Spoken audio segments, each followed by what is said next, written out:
paano nga ba natin mapapatunayan na tayo ay hindi pa iniwan ng Diyos, hindi tayo inabandona ng Diyos, at hindi pa tapos ang Diyos sa atin? Amen? Sabi mo sa katabi mo, hindi pa tapos ang Diyos sa'yo. Hindi ka katulad ng mga abandonadong gusali, di ba? Yung abandonadong mga lugar. No? Hindi ka ganun, hindi ka inabandona ng Diyos. Bagkos, meron pang maganda, hindi lang plano, magandang plano sa'yo ang Diyos. Amen po ba? Kung tingin mo parang abandoned ka, kung tingin mo parang ganun yung itsura mo, kung tingin mo parang yung ano mo parang medyo malungkot ka ngayon, kung tingin mo parang depressed ka ngayon, sinasabi sa iyo ng Diyos, hindi pa po tapos ang Diyos sa inyo. Amen? Malinaw dito sinabi po ni Apostol Pablo, sa part po na ito sa may last part, sabi niya dito, it will carry on to completion. Yun po, doon po tayo bumase, no? Sa part na yon, into completion. Ibig sabihin, hindi ka pwedeng abandonin ng Diyos. Hindi siya pwede na, meron siyang plano sa'yo, and then kapag bigla niya na lang napagtripan, ay, ayoko nang tuloy ito. Diba? Tingnan yung mga gusali, ganun yun eh. Kapag halimbawa, wala nang dumarating na tao, parang wala na talaga siyang kwenta, wala na, abandonado na.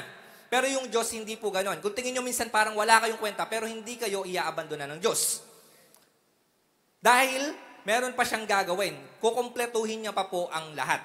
At yun po yung gusto natin mangyari ngayon, umaga po na ito. Yun yung ma-realize po natin ngayon na tayo po ay hindi pa tapos. Hindi pa po tapos yung Diyos sa ating plano. Kasi po ang Diyos natin para siyang engineer or architect. Sino ba dito yung mga engineer or architect?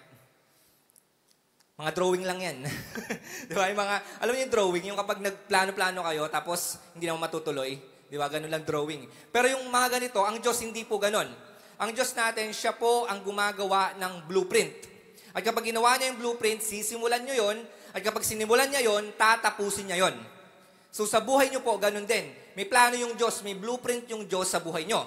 At sinimulan na po ng Diyos yan, simula nung kinilala niyo yung Panginoong Kristo. Amen po ba? Doon po nagsimula yon. At tatapusin niya po yon, ang sabi, hanggang sa bumalik yung ating Panginoong Kristo. Hindi pa po bumabalik ang Panginoong Kristo. At hanggang hindi pa bumabalik ang Panginoong Kristo, hindi pa tapos ang Diyos sa buhay niyo. Amen po ba? Hindi pa po tapos. Kaya huwag niyong tapusin. Kung ano man po yung nasimulan ng Diyos sa buhay niyo. Now, paano nga ba natin to, paano natin patutunayan, or ano nga ba yung ibig sabihin na ang Diyos ay hindi pa tapos sa atin? Ano nga po ba ang ibig sabihin nun? Diyan po natin kukunin sa verse na ito na binasa natin. Number 1, ito po yung mga dapat yung tandaan. Number 1, you need to trust God that He is in control. Trust that God is in control. Para po mapatunayan natin na hindi pa tapos yung Diyos sa buhay natin, magtiwala tayo na ang Diyos ang may control ng lahat. Ang sabi po dito sa unang part ng verse na binasa natin, sabi ni Apostol Pablo, being confident. Anong ibig sabihin ng confident? Tingnan mo katabi mo, mukha bang confident yan? Ang confident, ibig sabihin nun, sigurado siya, ibig sabihin, walang duda, walang pag-aalinlangan, 100% sure, or 101% sure. Yun po yung ibig sabihin ng confident. Kumpiyansya siya. So, ganun po ang nasa mind ni Apostol Pablo nung sinusulat niya po ito. Kahit na nasa persecution siya, kahit na anong mga pinagdadaanan niya, naniniwala siya na hindi pa tapos yung Diyos sa kanya. Kahit bugbog sarado na siya, kahit na naranasan niya ng iba't ibang mga paghihirap, dahil kay Kristo, naniniwala siya at confident siya that God is in control. Yan po yung ibig sabihin ng confident. Magtiwala po tayo na yung Diyos ay may control. Sa lahat ng mga pinagdadaanan po natin ngayon, nasuliranin sa buhay. Maniwala po tayo, trust. Meron po dapat tayong confident. Confident tayo na tayo, ang Diyos ang may control ng lahat. Pero, wag po kayong malito dito that God is in control. Yung ibig sabihin nito na ang Diyos ang may control ng lahat. Hindi kayo kontrolado ng Diyos. Kasi pag inisip natin, God is in control. Hindi po ibig sabihin nun ay kontrolado kayo ng Diyos. Ano kayo, robot? Hindi po tayo ganon. Hindi tayo kinokontrol ng Diyos. O, gawin mo to, tapos ikaw wala kang magagawa. Ang hirap naman ng ganon. Hindi yun ang gusto ng Diyos. Mahal tayo ng Diyos, pero may free will po tayo. May free will tayo. Ano bang ibig sabihin ng God is in control? Pag sinabing God is in control, lahat na nangyayari sa mundo na ito, ang Diyos po ang nakakaalam niyan. At dapat magpasakop ka sa lahat ng mga nangyayari sa mundo na ito na kontrolado ng Diyos. Ibig sabihin lang nun, sumunod ka sa kalooban ng Diyos. Pag nagtiwala ka that God is in control, ibig sabihin nun, sumusunod ka sa sinasabi ng Diyos, sa pinapagawa ng Diyos. Naintindihan niyo po ba? Ganun po yun. Para mas maintindihan niyo, halimbawa, direktor at artista. Ang direktor, di ba sinasabi niya, o gawin mo to. O di ba habang hinahabol ka, dapat madapa ka. Di ba pag nanonood tayo minsan ng mga pelikula, bakit pa nadapa yan? Pambihira, sabi naman, ang lapit-lapit na, nadapa pa. Di ba yung tipong, bilisan mo, galit na galit ka doon sa bida. Ang bagal kasi. Sabi kasi ng direktor yan. Wala kang magagawa. Kahit anong sa loob ng artista, kahit gusto niyang hindi siya madapa. Pero dahil sabi ng direktor, madapa ka dapat para maging maganda istorya, madadapa ka. Ganun po yun. Nagets niyo po? Tingnan mo katabi, mukha ba artista yan? Pwede na. Pero meron tayong direktor. Siya yung magsasabi, siya yung may control. At susunod ka doon sa sinasabi ng direktor. Amen po ba? Kahit labag sa kalooban mo. Kahit minsan di mo gusto. Pero ibig sabihin, maganda yun. Nagpapaganda ng storya yun eh. Yung tipong hinahabol ka, tapos bigla ka madadapa. Yung hinahabol kayo malapit na, tapos lapit-lapit mo na madadapa ka pa. Kasi alam ng direktor. Yung makakaganda sa storya mo. Kahit minsan sa tingin mo hindi maganda yan, pero maganda yan sa paningin ng Diyos. Maganda yan sa paningin ng Diyos. Kaya dapat sundin mo siya, na siya yung may control ng lahat. Magtiwala ka sa sinasabi ng Diyos. Pag sinabi ng Diyos yan, Lord, sige mahirap, pero let your will be done. Let your will be done. Yung dapat po ang ibig sabihin ng trust that God is in control. Kahit mahirap para sa'yo, ganyan po yung daranasan ni Jesus. Gusto ng Ama, syempre, yung plano ng Ama na mapako siya sa krus. Mahirap yun para kay Jesus as man. Mabigat po yun. Basahin po natin, ang sabi po dito sa Matthew chapter 26 verse 38, He went on the little farther and bowed with his face to the ground praying, My Father, sabi niya dito, if it is possible, let this cup of suffering, NLT po ito ang sabi niya dito, let this cup of suffering be taken away from me. Yet, I want your will to be done, not mine. Yun po ang ibig sabihin, Lord, pinagkakatiwala ko, ikaw ang may kontrol ng lahat, ikaw ang nakakaalam ng lahat ng maganda, magtitiwala ako sa'yo. Dapat po ganun. Labag sa kalooban ng Diyos, mahirap, mabigat sa kalooban ng Diyos. Pero sabi niya, Lord, let your will be done. Dumaan na kayo sa point ng ganyan, na sinasabi ng Diyos, gawin mo to. Labag sa kalooban mo, parang mahirap. Pero sinasabi ko sa'yo, sundin mo lang yan. Magiging maganda ang istorya ng buhay mo. Amen po ba? Palakpakan natin yung Panginoon. Kahit minsan masakit para sa atin, Lord, sige na, pero sabi mo eh. Dahil sinabi mo, gagawin ko. Ikaw ang may kontrol ng lahat. Hindi mo ako kontrol. May free will pa rin ako. Pero, magtitiwala ako sa sinabi mo. Magtitiwala ako doon sa plano mo sa akin. Dahil lahat na nangyayari, everything, all things, sabi nga, work together for good. Ang yun po sinasabi sa Romans chapter 8 verse 28. Siyempre, sa mga nananampalataya sa Panginoong Kristo yan. Hindi po yan para sa lahat. Pero ang point ko po dito, mga kapatid, magtiwala ka, may kontrol ng Diyos. Siya po ang bahala. Nakikita niya po yung bigger picture, yung mga nangyayari sa paligid natin ngayon. Yung nangyayari sa Pilipinas ngayon, nakikita niya yung bigger picture. Kung bakit nangyayari yan. Ang Diyos ang may kontrol ng lahat. Nangyayari sa Pilipinas, ang Diyos ang may kontrol ng lahat. Basta ang gawin lang natin, sa kung ano man nangyayari ngayon sa Pilipinas, magpasakop tayo sa Diyos, hindi sa kung sino man na leader. Tandaan niyo po, ang Savior natin, hindi po ang mga leader po sa mundo na ito. Ang Savior natin, walang iba kundi yung Panginoong Kristo. At dapat sa Kanya po tayo tumingin. Amen po ba? Dapat ganun po. Kasi, tandaan niyo po, sa lahat kasi nangyayari, kahit hindi maganda yan, alam ng Diyos, para yan sa ikabubuti mo. Pwedeng protection mo. O sa mga magandang mangyayari sa buhay mo. Parang halimbawa, delayed flight. Pag nade-delay yung flight, di ba naiinis tayo? Bakit naman na-delay pa yung flight kung kailang nagmamadali, di ba? Hinihintay na ako ng mga magsusundo doon.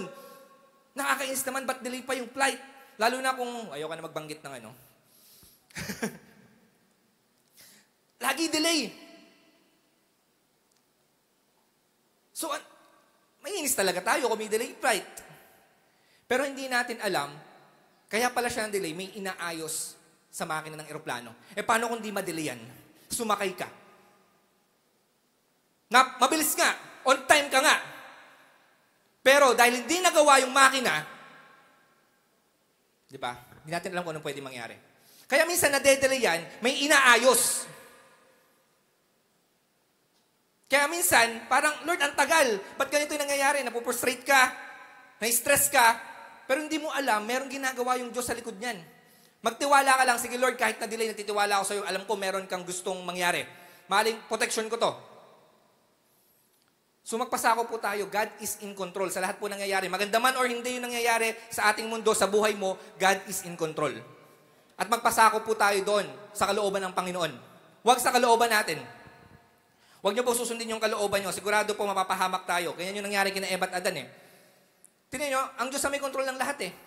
Nung time na yon, hindi naman kontrolado si Eva at Adan. Kung kontrolado sila, hindi nila kakainin yung prutas.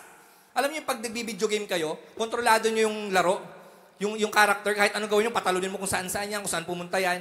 Di ba? Pag naglalaro ka ganun yung kontrolado. Pero hindi eh. Ang Diyos, ang sabi niya, God is in control. Ako ang nakakaalam ng lahat. Ako ang may control ng lahat. Pero magpasakop ka. Sundin mo yung kalooban ko. Sina Eva at Adan, di po sila sinunod yung kalooban ng Panginoon. Kahit na God is in control. Ano po nangyari? Sila po ay nahulog sa kasalanan. So ganun po mga kapatid, no? Yung istorya ng buhay natin, tandaan nyo po, sundin natin yung direktor. Alam ng direktor ang ginagawa niya. Alam ng direktor. Ang Diyos more than director, actually siya rin yung writer ng story ng buhay natin. Ang Diyos din ang nakakaalam ng simula at wakas ng storya mo. Tandaan nyo po yun, hindi lang siya direktor ng buhay mo, siya rin ay writer ng buhay mo. Siya yung author ng buhay mo. Bago ka palang ipanganak, alam na ng Diyos yung mangyayari sa'yo. Nakisulat na yung magandang istorya ng buhay mo. Simula una hanggang wakas, pag tinignan ng Diyos yan, sabi niya, napakaganda ng istorya nito. Kaya lang minsan ang ginagawa natin, tayo, parang nire-revise natin yung story na ginawa ng Diyos sa buhay natin. Nire-revise po natin. Sina Eva at Adan, maganda ang plano ng Diyos para sa kanila. Maganda, napakaganda. Pero nirevise nila eh. Ang sabi doon sa script, hindi scripted ang buhay natin ha. Ang point ko lang dito, ang nakasulat doon sa storyline, huwag niyong kakainin yung prutas na yan.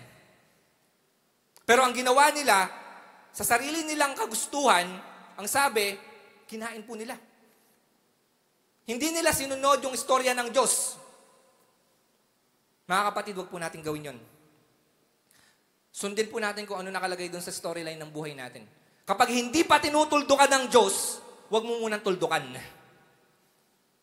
Kapag hindi pa sinasabi ng Diyos na tapos na, huwag mo munang tapusan kung ano yung sinimulan mo.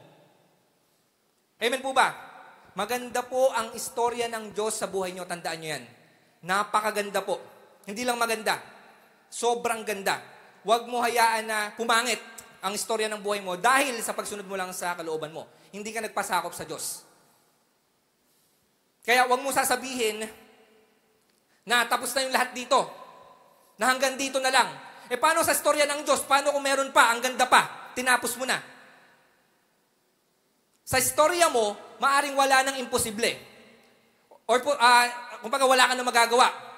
Pero sa istorya ng Diyos, makikita mo, posible pa pala. Huwag mo tignan yung istorya mo. Tignan mo kung ano yung istorya na ginawa ng Diyos para sa'yo. Kung tingin mo, sa istorya mo, wala kang kwenta, pero sa Diyos, ikaw ang bida. Sa istorya ng Diyos, ikaw ang bida. Kasi inisip natin, eto lang ako eh. Istorya mo yan eh. Pero sa istorya ng Diyos, pag titignan mo, ikaw ang bida. Ikaw ang apple of the eye ng Panginoon. Amen. Palapakan po natin yung Panginoon. Masyado mo minamalit ang sarili mo eh. Tinitignan mo, eto lang ako. Ganito lang ako. Tinatapos mo yung mga bagay na hindi pa tapos. Sa istorya ng Panginoon, hindi yan yung original eh. So, wag po natin tapusin. Tingnan natin kung ano yung istorya na sinasabi ng Diyos sa buhay mo. At malalaman mo yon sa pagbasa ng Biblia at discernment mo. Sa pamamagitan ng Banal na Espiritu. Huwag ka sanang pangunahan ng emosyon mo. Hindi porket nag-fail ka, yun na yun, tapos na. Sabi mo, tapos na to. Hindi. Hindi porket natapos na, hindi porket nakita mo na may hindi maganda nangyari sa'yo, hanggang doon na lang. Tandaan mo, tignan mo ang istorya ng Diyos na nakalaan para sa'yo. Napakaganda po nun. Sobrang ganda. At hayaan po natin na yun yung mangyari sa ating mga buhay. Magtiwala po tayo that God is in control. Pangalawa, pag tiwala tayo sa Panginoon, tandaan nyo po that trouble is not the end. Pag may mga trouble na nangyari sa buhay po natin, kapag may mga trials po, mga nangyaring mga hindi magagandang pangyayari sa buhay natin, hindi po ibig sabihin yan ay tapos na. Kasi nga, minsan, dyan po natin ini-end eh. Tinatapos na po natin agad eh. Porket hindi lang maganda yung nangyari sa buhay mo, meron kang sinimulan, and then, wala na. Hindi mo na, tinapos. Sa verse po na binasa natin, ang sabi po dito, di ba? He who began a good work in you will carry it on the completion. Take note of that, completion. Huwag kang pala desisyon. Huwag kang pala desisyon. Magtiwala ka doon sa Diyos. Nakikita ng Diyos yung mangyayari sa iyo eh. Actually, bago ka palang ipanganak, kilala ka na ng Diyos at bilang ng Diyos yung buhok mo. Sinabi po ng Bible yon. Kayo, bilang nyo buhok nyo? Araw-araw may nalalagas dyan. Updated ang Panginoon. Mga 500,000 yung buhok nito. Ay, ngayon, naging na lang, 300,051. Updated niya, alam niya yung bilang ng buhok mo. Kilala ka niya simula pa lang sa una. Mas kilala ka ng Diyos kaysa sa sarili mo. Mas alam ng Diyos kung ano yung kakayanan mo. Limitado lang po yung kaalaman natin. Limitado lang po yan. Ang gusto po ng Diyos, mga kapatid, tapusin natin kung ano po yung sinimula natin. At maganda kasi kapag natatapos eh. Maganda kapag natatapos. Kung babalikan po natin yung Genesis, tingnan niyo po yung Genesis. Pag babalikan po natin siya, makikita nyo, every time na kinecreate ng Diyos ang lahat, pagkatapos, pag na-complete na, halimbawa, first day, na nakompleto niya na yung mga nilikha na dito, pagkatapos nun, sinasabi niya, it was good. It was good. So, hindi good kapag hindi natapos. It's either bad or worst. Kailangan tapusin natin. Tapusin ang nasimulan. Kung hindi tinapos ng Diyos yung nasimulan niya sa creation, wala. Ang pangit. Nung nililikha ka ng Diyos, tinapos ka niya, kaya ganyang kagaganda at kagagwapo yung itsura nyo. Ba't parang hindi kayo kumbinsido? Hindi pa ba tapos yung Lord sa mukha ko? Ba't kailangan pa magkilay? Bakit kailangan ko pang skincare? Maganda't gwapo na kayo. Amen. Because, kumpleto ang paglikha sa atin ng Diyos. Amen. Palakpakan po natin yung Diyos. Nung kinumpleto niya everyday, it was good. Pero pansinin niyo sa last verse, dun po sa last part ng creation niya. Nung nalikha na ang lahat, ang sabi, very good. Hindi lang good.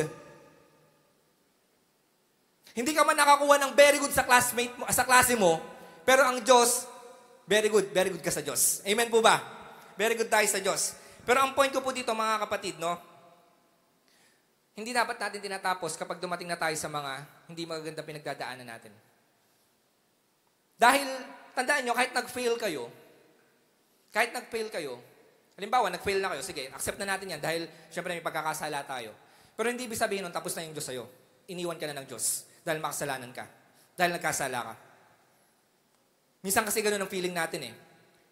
Yung human nature natin, kapag piling natin nagkasala tayo, piling natin inaabandon na tayo ng Diyos. Nararamdaman nyo yun? Na pag may nagawa kayo hindi maganda, parang piling natin lumalayo yung Diyos. Hindi ganun yun. Hindi po. Actually, sila Eva at Adan, okay na, di ba? Nung kinain nila yung prutas, nagkasala sila. Pinalaya sila doon sa Garden of Eden. Of course, merong consequence. Yan yung tatandaan nyo po sa kasalanan. Meron niyang consequence. Pero hindi ibig sabihin, hindi ka na mahal ng Diyos. Amen po ba? Hindi ibig sabihin, inabandona ka na ng Diyos. Hindi po inabandona sina Eva at Adan. Nag-fail man sila, pero nandun pa rin po yung Diyos. May plano pa rin yung Diyos sa kanila. Hindi pa tapos. Meron pa rin. Actually, humaba pa ng 900 years old. Yung buhay po ni Adan. Alam niyo po ba yon? Hindi po natapos. Ang ganda pa na nangyari. So, tandaan niyo po, trouble, failure is not the end. Hindi pa po tapos. Nag-fail ka ba? It's okay, hindi pa tapos dyan. May plano pa yung Diyos sa'yo. May plano pa yung Diyos sa'yo. Sa Bible, marami pong mga ganyan, yung mga trouble, mga pinagdaanan nila, mga pagsubok, failure. Marami po sila mga pinagdaanan na hindi maganda sa buhay nila. Pero nakita po natin, hindi po natapos doon. Halimbawa na lang si Joseph. Di ba? Isa po yung sa pinaka, gustong-gusto ko pong istorya ni Joseph. Joseph the Dreamer sa Old Testament. Di ba? Binetray siya ng mga kapatid niya, binenta siya. Ano pang ginawa? Di ba? Nakulong pa siya. Nakakasuhan pa sa mali. Nakulong dahil nga doon, wala naman siyang ginagawa. Pero nakulong. Pero, natapos na ba doon? Hindi naman natapos doon Actually, pagkatapos ng mga hindi maganda nangyari sa kanya, naging governor pa siya ng Davao? Ng Egypt. Di ba? Ng Egypt. So, paano kung sabi niya, paano kung nawala na siya ng pag-asa? Paano kung tinapos niya na doon, Lord, ayoko na, suko na ako. Hindi siya magiging hari. Or hindi siya magiging governor ng Egypt. Kaya huwag mong tatapusin. Huwag mong sabihin na, Lord, ayoko na, sukong-suko na ako, pagod na ako. Meron pa pong gagawin ng Diyos sa inyo. May plano pa rin po ang Diyos sa inyo. Si Job, di ba ganun din? Ang haba ng story ni Job, nakita natin. Kung tumigil na siya, tinapos niya na, wala na. Hindi mare-restore lahat ng yon. Si Peter, tingnan po natin, binetray niya po, or nireject niya po, si Jesus ng ilang beses? 5? 3. 3 beses. Naging duwag po siya. Pero, hindi natapos doon. After po na ma-receive niya yung Holy Spirit, naging kagamit-gamit po siya. Malaki po yung naging impact niya sa Christianity. Kahit na 3 beses siyang nag-fail kay Jesus. Kayo, ilang beses kayo nag-fail kay Jesus? Hindi lang 3. Ako, marami. Marami. Pero hindi ibig sabihin yan, tapos na. May plano pa rin yung gusto niyo. May gagawin ka pa rin para sa Diyos. Amen po ba? Palakpakan po natin yung Diyos. Hindi pa po tapos ang Diyos. Habang humihinga pa po kayo actually, habang di pa nga dumarating yung Panginoon, yan po yung sinasabi hanggat di pa dumarating yung Panginoon, habang humihinga pa po kayo, ibig sabihin yan, tuloy ang laban. Tuloy-tuloy po tayo. Huwag tapusin. Yung laban na sinimulan nyo, tapusin natin. Sinimulan mo na Sinimulan mo na yung kalooban ng Panginoon, tapusin mo na. Nagsabi ka na ng Panginoon, Lord, gagawin ko to, tapusin mo yung promise mo sa Panginoon. Yung pangako mo sa Panginoon, tapusin niyo po yun. Tandaan niyo po, hindi porket nasaktan ka, halimbawa, hindi porket dumaan ka sa break-up, sino ito dumaan sa break-up? Amen. Hindi porket iniwan ka, tapos na. Tandaan mo, marami pang babae, marami pang lalaki na mas better dyan. Kasi sinasabi na, wala na siya na yung pinaka. Hindi! Kasi pag iniwan tayo, parang feeling natin, siya na yung pinaka-best na guy, di ba? Best na babae sa buong mundo na minahal natin. Tandaan mo, hindi yan. Kung naging masaya ka sa maling tao, papaano pa kaya sa tamang tao? Tandaan niyo po yan. Kaya huwag mo sabihin na, tapos na. Tapos na. Okay. Ayoko na, hindi na ako magjojowa forever. Huwag ganon. May magandang plano ang Diyos para sa'yo. May nakalaan siyang magandang, hindi naman perfect, pero best para sa'yo. Hindi porkit iniwang ka niyan, siya lang yung lalaki na magpapasaya sa'yo, babae na magpapasaya sa'yo, hindi pa po tapos ang Diyos. Hindi porket nalugi ka. Sino ito nalugi? Tingnan mo katabi mo. Nalugi ka ba? Na-scam ka ba? Hindi porket nalugi ka, na-scam ka, tapos na yung Diyos sa'yo. Marami pang business opportunity, marami pang open doors dyan na pwedeng ibigay sa'yo ng Diyos. Hindi pa tapos ang Diyos. Nag-fail ka ba sa exam? Nag-fail ka ba sa school? Hindi ibig sabihin yan, tapos na. Marami pang second chance. Hindi pa tapos. Hindi pa magugunaw ang mundo. Kung nag-fail ka ngayon, it's okay, bawi. Hindi pa tapos dyan. Nakakuha ka ng 76 na grade? O same. Akala nyo, marami akong palakol nung high school. Pero hindi yun magde-define ng future mo. Oo, may part yan. Pero hindi yan magde-define kung ano ka pagdating ng panahon. Amen. Nakadepende yan sa kung ano yung kalooban sa'yo ng Diyos. Kahit na yung grade mo mababa, okay lang. Sige lang, it's okay. Huwag ka ma-depress. Huwag ka maingat sa mga nagpapakita ng mga cards nila na 96, 95. Okay, praise God. Pero praise God pa rin sa buhay mo, at least nakakapag-aral ka. Amen. So tandaan niyo po mga kapatid, hindi pa tapos. Kung 76 ang grade mo, hindi pawi. Eh di kung di makapawi, hayaan mo lang, basta makapasa. Yun yung thinking ko eh. Pero kung gusto mo talaga mag-excel, it's okay. It's okay. Hindi ko sinabing huwag ka mag-excel sa ano mo ha. Pero kung di talaga, sige lang. Ngayon, kung di talaga nakapasa, hindi bumawi. Eh, kahit, alimbawa, nag-9 years ka na sa college. O at least, MA, PhD level. Tumagal ka sa school, nahasa mabuti. Hindi, baka naman masabihin nyo, magtagal kayo sa college, ha? Magna 9 years sa college. Hindi. Ang ibig ko lang sabihin dito, hindi natatapos sa mga failures nyo. Amen po ba? Hindi matatapos sa mga troubles na pinagdadaanan nyo. Meron pa po yung kasunod. Okay? Pero pagbutihan nyo pag-aaral nyo, mga kabataan, ha? Pagbutihan nyo po yun.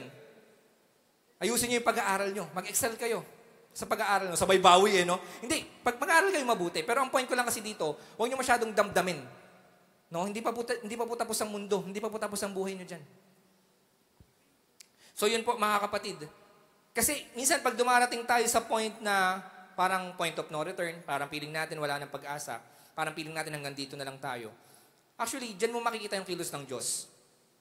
Yung mga Israelita, nagwa-wander sila, di ba, sa lumabas sila ng Egypt, nagwa-wander sila sa wilderness, and then dumating sila sa point na hinahabol sila ng mga Egyptian, and then nasa harap nila yung Red Sea. Nung time na yon, pagod na sila, sukong-suko na sila, gusto nga nilang bumalik sa Egypt eh. Okay na ako doon na lang sana mamatay. Kasi parang wala nang balikan eh. Wala na, hopeless na eh. Pero nung time na yon, na nasa time sila ng trouble, pinakita ng Diyos na hindi pa tapos yung Diyos sa mga Israelita. Gumawa ng daan ang Diyos at nakadaan yung mga Israelita na protektahan po sila. Nakapunta po sila doon sa promised land. Lahat ng mga sumunod sa Panginoon. Amen? Ganon din po sa buhay nyo. God will make a way. Siya ang way maker. Miracle worker. Promise keeper. Kinanta na no? Totoo po yun. Yun naman talaga eh. Yun yung role ng Panginoon sa atin. Siya ang gagawa ng daan, hindi ikaw ang gagawa ng daan. Civil engineer din pala yung Diyos, no? Gumagawa ng daan. Di ba? Gumagawa siya ng daan para sa'yo. Para sa ikabubuti mo. Kung pingin mo, dead end na, sa'yo, dead end, pero sa Diyos, pwede siyang gumawa ng daan para ipagpatuloy mo ang laban. Para ipagpatuloy mo ang buhay mo. Hindi pa tapos dyan. Nakikita ng Diyos maganda yung future mo. At dahil nakikita ng Diyos maganda yung future mo, kung nakita mo dead end dyan, gagawa yan ng daan. Kung nakikita mo may walls of Jericho na nakapaligid dyan, pababagsakin niya yan para makapasok ka dyan. Palakpakan natin yung Panginoon. Kung magtatras ka sa Diyos. Kung magtatras ka sa Diyos. Kung di ka magtatras sa Diyos, magtitiwala ka sa sarili mo, is either sumuko ka o bumalik ka doon sa pinanggalingan mo. Ayaw ng Diyos na bumalik ka sa pinanggalingan mo. Sinimulan mo na, nagrepent ka na sa Diyos, nanampalataya ka na sa Panginoon Kristo, tuloy-tuloyin mo na yung pananampalataya mo. Tuloy-tuloyin nyo na po yan. Dahil sinisigurado ko po sa inyo, merong magandang mangyayari sa buhay nyo kapag sumunod kayo sa Panginoon. Merong magandang future na nakalaan para sa inyo.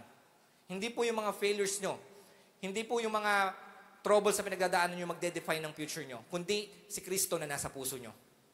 Kahit anong failures nyo, kung may Kristo kayo sa buhay nyo, ano man mangyari, maganda ang future nyo. Amen po ba? Maganda ang future. Hindi porket nag-fail ka, nag-fail yung plano mo, nag-fail na rin yung plano ng Diyos, hindi po ganon. Maaaring nag-fail yung plano mo, pero yung plano ng Diyos, hindi po yan nag-fail para sa'yo. Maganda at maganda pa rin yung plano ng Diyos. Kung pumangit yung plano mo, hindi nasunod yung plano mo sa dapat mangyari, pues ang Diyos, meron pa rin magandang mangyayari sa'yo. Maganda po ang plano niya sa buhay nyo. At pangatlo po, panghuli, tandaan nyo po that the timing of God is perfect. The timing of God is perfect. Hindi po best, hindi po better, hindi rin good. The timing of God is perfect. Sa binasa po natin dito, ang sabi po, di ba sa may last part, ang sabi po doon, hanggang sa pagdating, until, take note of that word, until the day. So, pag until, ibig sabihin may paghihintay na mangyayari. Sa pagbabalik ng ating Panginoong Diyos. Yun po yung completion. So makikita po natin dito na ang completion pala ng lahat, ay yung pagbabalik ng ating Panginoong Kristo. Yun yung parang hindi naman siguro endgame, but masasabi natin na completion ng church. Yung church age kasi matatapos na sa rapture eh. Kaya yun tinatawag na completion. So sa pagbabalik ng ating Panginoong Kristo, kumpleto na. Bakit? Kasi kapag po nag-rapture, kasabay po niyan ay resurrection. Lahat ng mga namatay, mabubuhay magmuli. At lahat ng mga buhay pa, sa isang kisapmita, tayo po ay mababago. Ang sabi nga po dito basahin po natin yung 1 Thessalonians 4:16-18. Ang sabi po dito, "For the Lord Himself will come down from the heaven with a loud command, with the voice of archangel, and with the trumpet call of God, and the dead in Christ will rise first." Ito po yun, no? Rapture po to. Pag nag-rapture, lahat ng mga namatay, muli po silang mabubuhay. After that, we who are still alive, kung tayo po buhay pa nun, are left, will be caught up together. Ito po yung caught up. Caught up means rapture po yan. Together with them in the clouds to meet the Lord in the air. And so, we will be with the Lord forever. Therefore, encourage one another with these words. So, nakita nyo po, no? Ito po yung time. Ito po yung completion. Na kapag pag nag-rapture mamaya, yun na yung completion. Sino ito gusto mag-rapture? Alam ko, hati pananaw nyo. Yung iba kasi may plano pa ako eh. Huwag muna mag-rapture, Lord. Pero, sabi nga, God is in control. Ano man mangyari? Mamaya man nag-rapture, Lord, let your will be done. Kahit may plano ako, ang plano mo ang masunod. Amen po ba? So, yun po yung mangyayari nun. So, kapag po may timing ang Lord, sundin po natin yon, yung perfect timing ng Panginoon. Now, hanggat hindi pa dumarating yung Panginoong Kristo, yan po kasi yung context nun sa pagbabalik ng ating Panginoong Kristo. Pero, habang naghihintay po tayo, doon po sa pagbabalik ng ating Panginoong Kristo, lagi po nating aalalahanin to. Tatandaan po natin palagi, araw-araw, lalo na kapag tayo po ay parang naiisip natin, masyado na tayong naiinip sa mga nangyayari po sa buhay natin, lagi natin tatandaan that yung perfect timing ng Panginoon ay, yan po yung dapat nating iisipin. Kasi tingnan nyo po, ang perfect timing, ang ibig sabihin po yan, hindi yan, halimbawa may timing, ito yung schedule. Hindi po yan yung sobrang aga na schedule. Minsan gusto natin ganun, no? Mas maaga dun sa schedule mismo. Hindi po ganun yung perfect timing, yung sobrang aga dun sa nakalaan na schedule. Or hindi rin sobrang late. Ang perfect timing, pag sinabi, yan yung perfect, as in kung anong schedule na yan, 101% sure, dyan tatama yung schedule. Dyan papasok. Yun po yung perfect timing. Kasi kapag, alam nyo, sa buhay natin, kapag hindi perfect yung timing, kapag napaaga yan or na-late yan, magkakaroon kayo ng problema. Mas malaking problema. Alam nyo po, yung mga trains sa Japan, on time po sila. Hindi man sila perfect yung time, pero ang tawag dito is on time. Ibig sabihin, as in segundo lang. Kung malate man yan, napakasegundo lang. Kung mapaaga man yan, napakasegundo. Pero, ibig sabihin nun, on time doon. Kung ano yon pag sinabing 11:56 darating yon. Hindi 11:55. Hindi 11:57. On time talaga. Bakit? Kasi kapag dumating yon halimbawa ng 11:55, magkakaroon ng problema sa system. Sa rail system. So, kailangan po, on time talaga. At hindi rin siyempre dapat malate. Dahil pag nalate yun, magkakaroon po ng problema sa railway system. Mas lalo madedelay lalo yung maraming mga train. Yun po ang gustong sabihin ni Lord sa inyo. Hindi ako sobra darating dyan sa time na yan or hindi rin ako late. Pag minadali mo yung timing ng Panginoon, nauna ka sa timing ng Panginoon, expect mong may problema kang kakaharapin. Na-try nyo na magmadali. Sabi nga nila, pag nagmamadali, ang mabilis tumakbo, kapag nadapa, ano yon? Tama ba yung ano ko? Malalim pag nasugat. Wala na, namali na. Di ba? Ang matulin, basta yung mga may edad, alam nyo po yun. Ayun, ang lumakad ng matulin, ang matinik, malalim. Alam na alam. Amen. Dapat alalahanin natin yun. Kasi pag nagmadali ka talaga, sinisigurado ko, malalim talaga sugat niyan. Sino na nagmadali sa pag-ibig dito? Amen. May narinig ako malakas sa amen. Parang yung hugot niya, amen! O diba, nagmadali ka sa pag-ibig, ano nangyari? nga. Di ba? Akala nyo perfect na siya, no? Akala nyo okay na, no? Hindi. Merong perfect si Lord. May perfect timing siya. May tamang panahon siya para sa'yo. Amen? At yun yung palakpakan natin ng Panginoon. Yun po ang ating tingnan. Huwag po yung sarili po natin. Kasi, pwede kang mapahamak eh. Alam nyo, sa journey ng buhay po natin, hindi pa laging naka-green light. Green light. Ibig sabihin, sa mga daan, di ba? Pag green light yan, of course, go yan. Go ka lang, sige lang. Pero, makikita mo, nagre-red din yan. Kapag nakita mong red, tatakbo ka pa rin ba? Oo, sa Pinas, ganun eh. Tingin lang, may pulis ba? Wala, go! Hindi. Siyempre, pag ginawa mo yan, delikado. Hindi mo alam, may lumagasabi lang ano dyan, di ba? Ang point ng stoplight, para maging maayos yung journey mo, no? Doon minsan magkakaroon ng traffic dahil dyan sa stoplight na yan, pero hindi ibig sabihin nun, hindi na maganda yung journey mo. Baka mamaya, pag nagdare-diretso yung journey mo, walang stop, baka paama ka. Minsan, kailangan po tayo mag-stop at maghintay sa go signal ng Diyos.